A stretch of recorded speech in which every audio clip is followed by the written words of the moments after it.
Hello again, YouTube. Jake here with another Reading Too Much Into Things double review of Kamen Rider Ghost. In fact, possibly the last one. Namely because next week I start reviewing the current Super Sentai as well, but that's neither here nor there. For those needing some catch up, 18-year-old Takeru was killed after receiving a mysterious object known as an icon mailed to him 10 years ago from his father who died 10 years ago that day. After killed, he was approached by a mysterious sage, who gave him the opportunity to come back to life if he gathered 15 icons of historical luminaries in 99 days. However, those 99 days came and went with a dozen episodes or so, only for him to be greeted by his father on the other side and given another 99 days chance to find the icons he hadn't. We join Takeru with 80 days left in his battle against the Ganma, with Episode 16, Kenpaki, Shio Kamen Rider, or Perfect White Kamen Rider. Moving on. We open in Hell with the brothers Two Feather and Dye Job, before fading over to Spectre and Canon speaking at the same seaside view that we always find Spectre at. Do they live there? Back at Takeru's temple, the team mulls over how even after being defeated, the Ganma, including Javert, can just come back to life. As if knowing his information is needed, Spectre and Canon arrive at the temple. After paying his respects at Ryu's grave, Spectre says he's going back to the Ganma world, which is tied to his mistake that he still hasn't explained. While several Ganma icons spill out of Hell, Spectre tells Takeru to look after his sister while he fixes the mistake that I'm 100% certain Takeru could help with and will end up doing so against Spectre's wishes. To top off not learning anything, Onari rushes in with news, specifically YouTube footage upload of icons floating around, and yet not pulled down by Toei.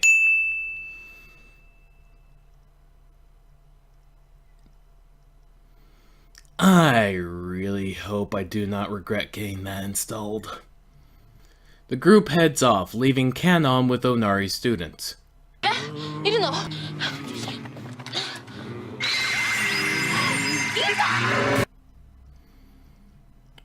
Wait, but how did the YouTube video thing show the icons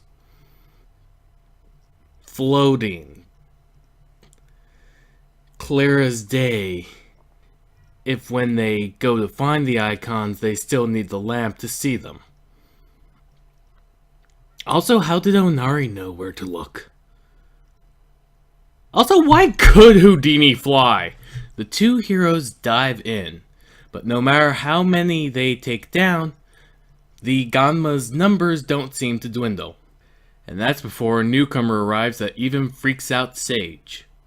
A brand new rider, which, while intimidating, the protruding eye on the helmet just looks doofy to me. With a few motions of his hands, it's made clear he has command over the Gruntmas, as they become much more focused in their combat. As Onari and Akari retreat, Akari finds a shard of a Ganma icon and takes it back. Back in the fight, Takeru and Spectre work their way through the Ganma grunt. Spectre gunning, pun intended, for the new rider, who speaks, revealing himself to be Dye Job. Dye Job begins his attack. Not too shockingly, Dye Job's doing pretty well on his own. When Dye Job claims Takeru had changed Spectre, Spectre claims he had chosen to keep living as a human and that Dye Job took it away.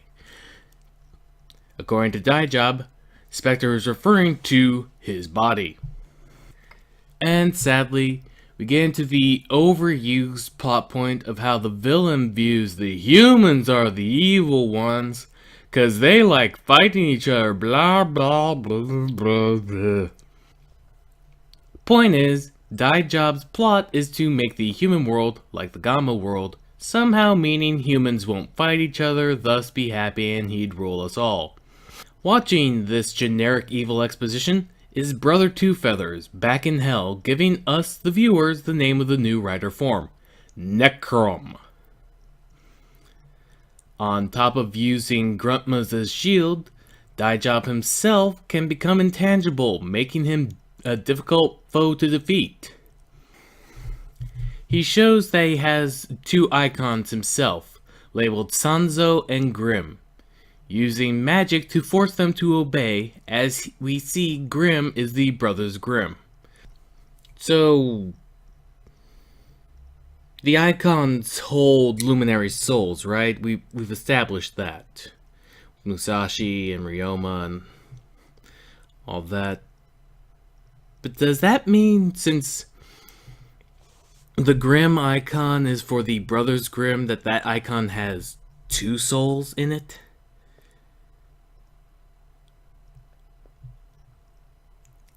Couldn't we have gone with Edgar Allan Poe and not have this confusion? Also, we see how impractical Daijab's arm-mounted henshin device is. He transforms into a Brothers Grimm form, making his protruding eye look goofier. It's like a one-lens diving goggle. I just don't.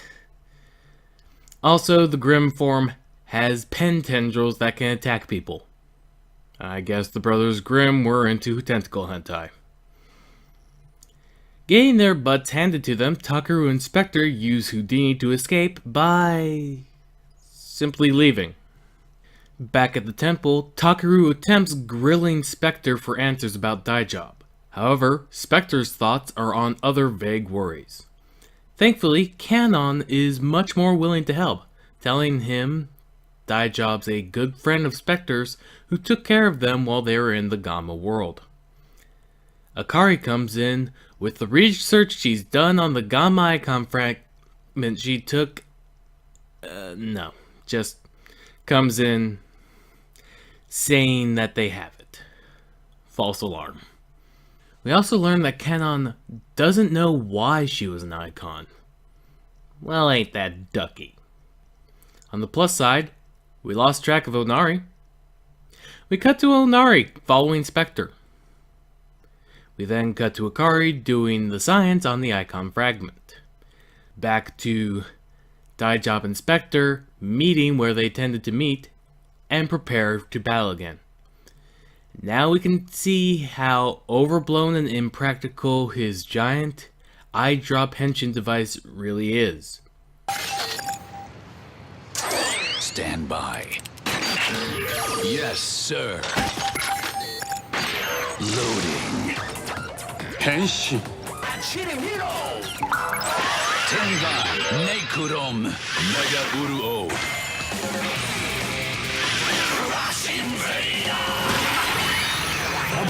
So yeah, the two begin their fight. Spectre not doing too well since Daijab's power is cheating. However, partway into the fight, Daijab's green fades to black.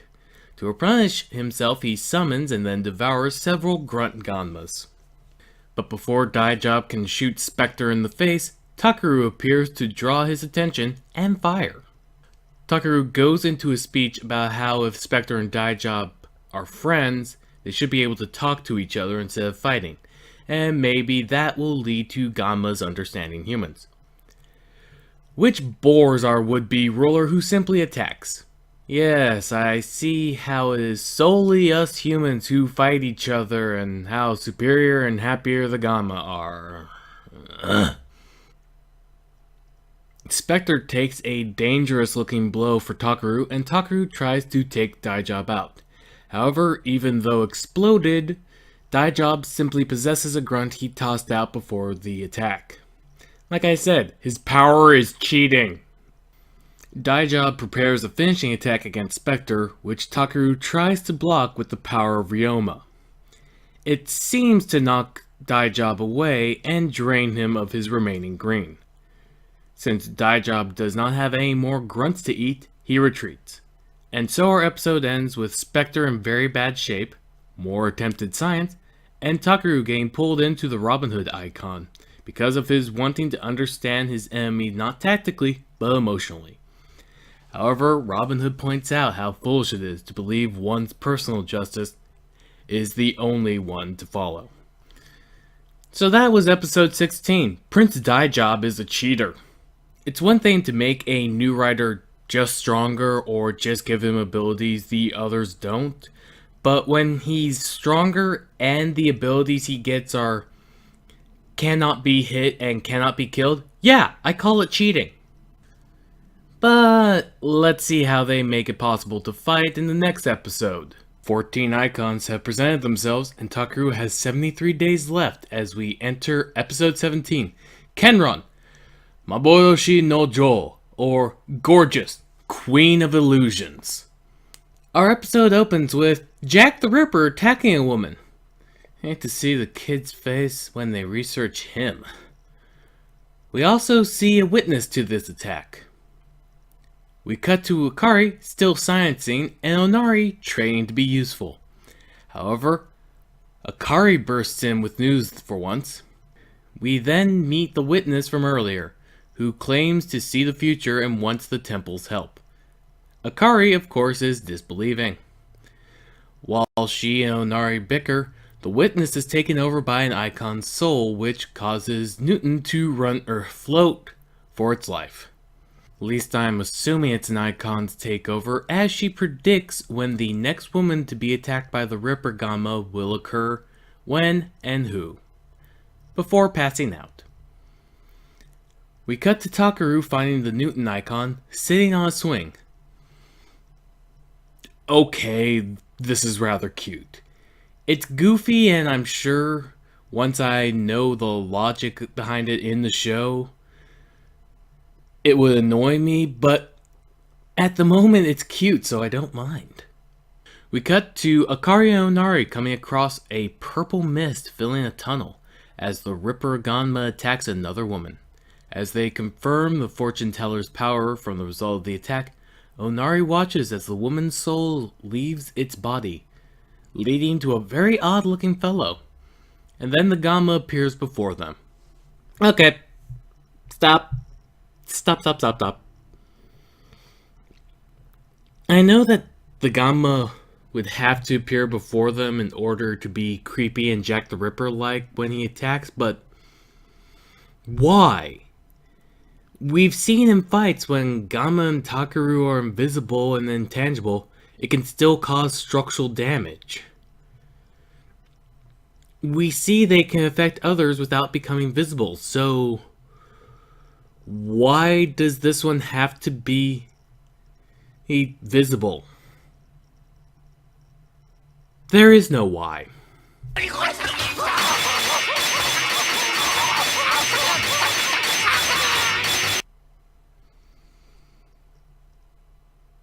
That's some Nightmare on Elm Street creepy right there.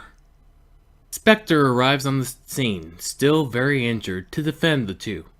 Back at the temple, Takaru finds everyone is gone, save for the fortune teller, who can float now. This causes the Newton icon to flee once more. This time it leads him to Sage in a costume I don't get cause I'm not that well informed about Asian fortune telling traditions. And we've got one heck of a fortune teller for me to not know anything about, as Himiko is the luminary in question that Sage is referring to. Okay. Gonna have to resort to my book. Himiko, or Pimiko, 170 AD to 248 AD, was, according to debated sources, a shaman queen of Yamataikoku in ancient Wa, the oldest recorded name for Japan.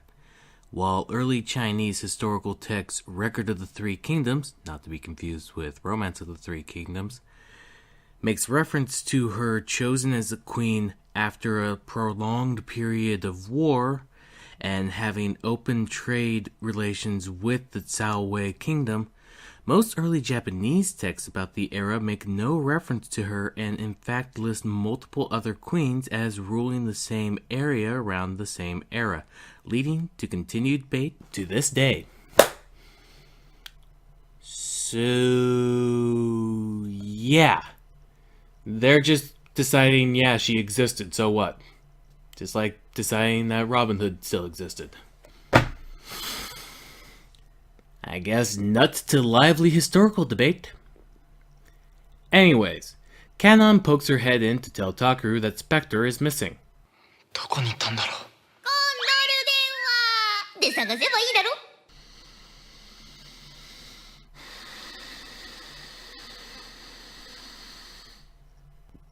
Back with the fight, Spectre's doing alright up until the Ripper Gamma releases a purple smoke, laying a beat down on the wounded Spectre.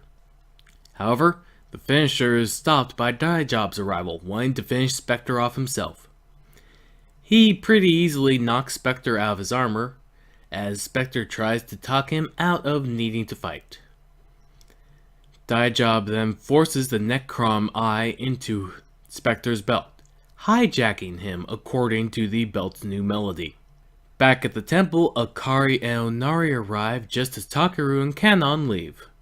The fortune teller informs them that Takaru left and is possessed again while Akari tended to Onari's face wounds. She says there will be another attack, and this time Akari decides to use the power of science to take the Gamma on. At the previous scene, Takaru and Kanon find Onari's broken staff and one of Spectre's gadget animals. They are then approached by Daijob, who claims not to know where Spectre is. Takaru rather wants to know if the Gamma world is truly a conflict-free world, and Kanon confirms to him that it is. Meanwhile, Jack the Ripper is on the prowl again, only to be attacked by Akari. Onari calls Takaru for help. However, Onari is too flustered to get any coherence out and is then hit by a wild science shot, knocking him out. Akari figures out, comparing the time between the clock and her watch, that the purple smoke is a magnetic field throwing off her science. Her theory is confirmed by the stranger from earlier, who is named Igor. No, it's pronounced Igor. But they told me it was Igor. Well, they were wrong then, weren't they? Actually, considering the icon pun, that might be a thought. It seems in the Gamma world they call science the dark arts, and I can't tell if it's in my world they call it magic writing, or if the Gammas really do not like science. Despite seeming human himself, his motivation is robotically minded, saying to make a perfect world one needs to cut away the unneeded and eliminate uncertainties. Wow, the Gamma commanders got boring when they became the main threat. However, there is one thing he wants to know, namely how Akari and Onari knew where he'd be, and twice at that. And then, enter the fortune teller possessed. In order to better understand this, he sends the Ripper Gamma after her, just as Takaru arrives, but at the wrong staircase, leading to Akari getting cut.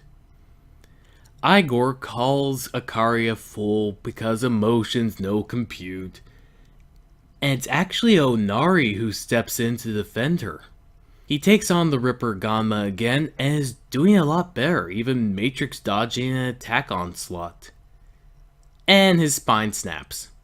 This extra bit of laughing at the mere human who dodged ghost attacks makes Takaru extra angry and engages the Gamma. However, to make things difficult for him, Igor releases the souls to attack him. The icon possessing the fortune teller, having seen his power to rally others, agrees to join his side, leaving the fortune teller's body. And so, slipping out from under the controlled souls, Takaru whips out the Himiko icon and takes the very pink for male rider Himiko form for a first test ride. Really, that is rather pink for a male hero. Not that that's bad, it's just you don't see that except as a gag that often in Kamen Rider. I said you don't see it that often. So, because Himiko was a shaman queen, Takaru is able to release Igor's control of the women's souls. The Ripper Ganma does not fare all that well against Himiko's power either. Even his mist is easily dispelled. Takaru destroys the Ganma, and Igor, picking up the scissors used here, bows out. And so our episode ends with the fortune teller in fact being the VP of her research firm and more fourth wall breaking merchandising. And she leaves having teased a Kamen Rider Ghost cross Kamen Rider Ichigo crossover. Yeah, personally I'm with the Newton icon here. Let's get the hell out of this ending.